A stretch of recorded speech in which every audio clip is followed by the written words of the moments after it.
Hi, Julie here, and I've decided to make this video about 3 effective ways to revise for Maths GCSE from a sunny little coastline near to me called Ogmore.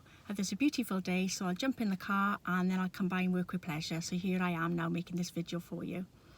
As a mum of a teenager who didn't like maths in school, and I say didn't like it was more the case she wasn't interested, I think. Didn't have a particularly good teacher, and I think she'd switched off because she's quite a bright girl. But anyway, I found myself then in a position, I thought, well, maths is a really important subject, so it's really important for her to pass a maths GCSE. So I took upon myself to actually help her in the house, which wasn't a great thing for me because maths isn't my finer point. I'm more of a language person. So I've decided to share with other mums who might be in a similar position to me or trying to help their children to pass maths GCSE, because obviously it is a very important one to pass. And I thought I'd share 3 tips, 3 ways that I found were particularly good when it came to brushing up on my maths knowledge and also helping my child. Number 1 is to make use of the free resources out there, because there's lots of great free resources out there now. They weren't available when I was in school. I only wish they were. Ones that I found really good were BBC Bite Size. That's a free facility and you can actually use it. And the great thing about that one as well is it provides a test with the answers at the end to make sure your child is taken in each topic.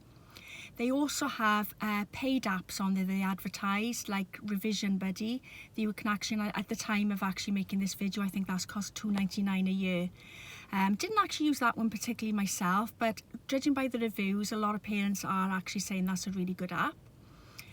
Another resource I found really good was to Google on YouTube, because there's loads of past students on there who've got A stars who are sharing tips how they got it.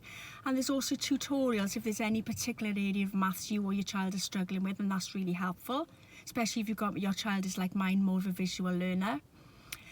Good old Google is great as well. Just type in any sort of area they're really struggling with and they'll come up with lots of different alternatives that you can try. So that was really good. The second tip I've got to give them when it comes to effective revision for GCSE is to actually use past papers. Again, I can't stress this one enough, because I know when I've studied lots of past GCSE students who've got A star grades, they all stress how important past papers are. Because not only does it show you how to apply what you've learned to the question, which is often the hardest part of maths, but it also gets you used to the way that the questions are answered as well. So in a way, then you'll get used to a pattern of how to answer, and this can be really important, especially when you're trying to get the higher grades in maths. And then number 3 is to maybe consider investing in more revision sources as well, which is what I did. Towards the near when my daughter was taking GCSE, I came across a student who'd got A star in his maths and his A level, and he was actually selling a course which I found really good, and I wish I'd found it sooner in the process, because it would have saved a lot of trial and error. And basically it consists of, there's 8 hours of video where he actually goes through it step by step with you.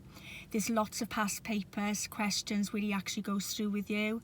There's lots of different booklets you can cover of all aspects of maths and easy ways to actually answer the questions and tips on how you can shorten the process.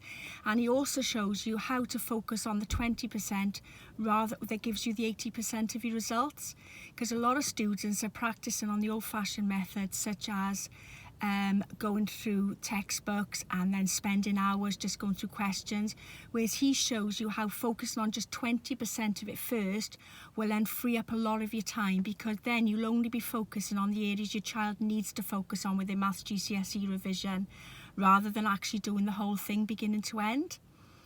Okay, so that's today's video on the 3 effective ways to help your child with maths GCSE.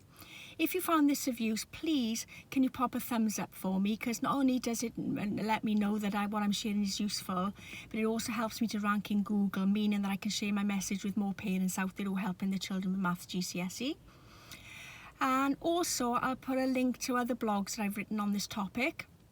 Okay, and I'll also put a link to the product that I particularly tried, which by the way cost just a fraction more than what one tutoring session would have costed me.